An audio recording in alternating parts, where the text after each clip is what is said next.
चीन ने भारी मात्रा में यूएस ट्रेजरी बॉन्ड्स बेचना शुरू कर दिए है। चीन का एक ऐसा फैसला जो दुनिया की अर्थव्यवस्था बदल सकता है।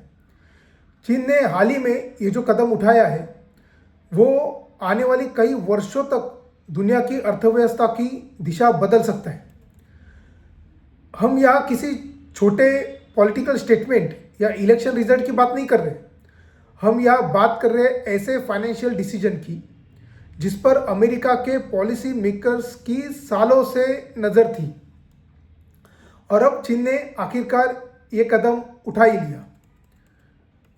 शायद ये आपको एक ड्राई फाइनेंशियल न्यूज़ लगे, लेकिन सच्चाई ये है कि ये घटना आपकी नौकरी, आपकी सेविंग्स, आपकी परचेसिंग पावर और आपके फ्यूचर को सीधे प्रभावित करने वाली है।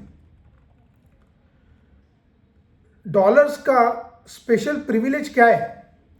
1971 में जब प्रेसिडेंट रिचर्ड निक्सन ने गोल्ड स्टैंडर्ड खत्म कर दिया, तब से अमेरिका एक खास सिस्टम पे चल रहा है जिसे इकोनॉमिस्ट कहते हैं एक्सॉर्बिटेंट प्रिविलेज ऑफ डॉलर।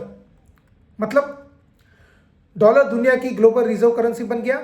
हर देश को व्यापार तेल खरीदने, रिजर्व रखने के लिए डॉलर्स चाहिए और इसीलिए अमेरिका जितना चाहे उतना डॉलर्स छाप सकता है। ये ऐसा है जैसे आपके पास घर में पैसा छापने की मशीन हो और पूरी दुनिया मान ले कि यही असली पैसा है।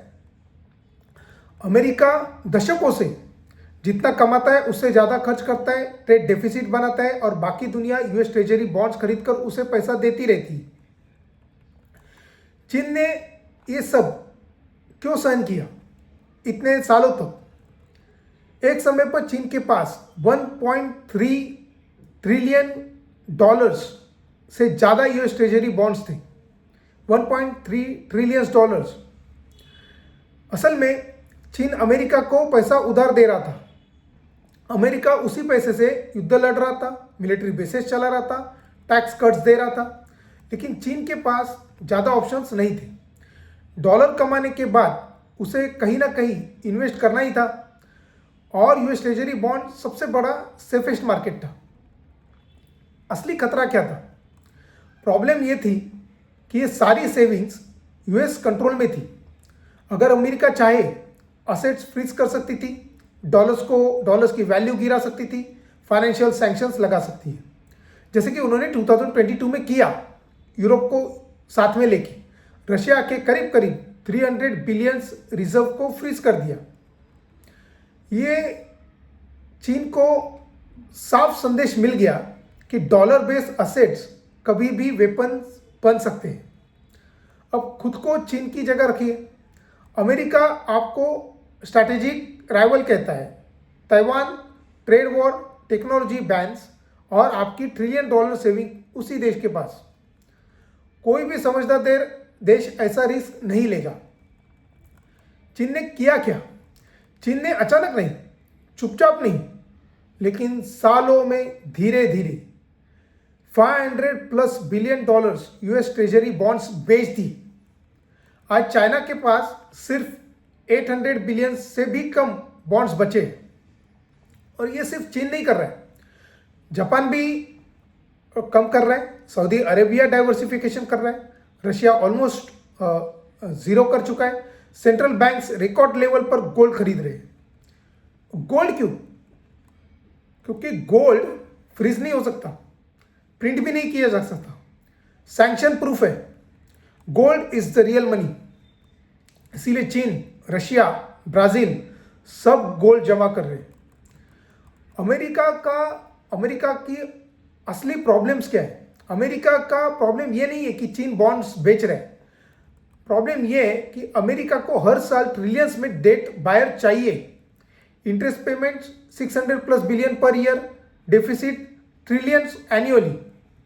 अगर फॉरेन बायर्स कम हुए तो फेडरल रिजर्व खुद बॉन्ड्स खरीदेगा, मतलब मनी प्रिंट करेगा, मतलब इन्फ्लेशन होगा।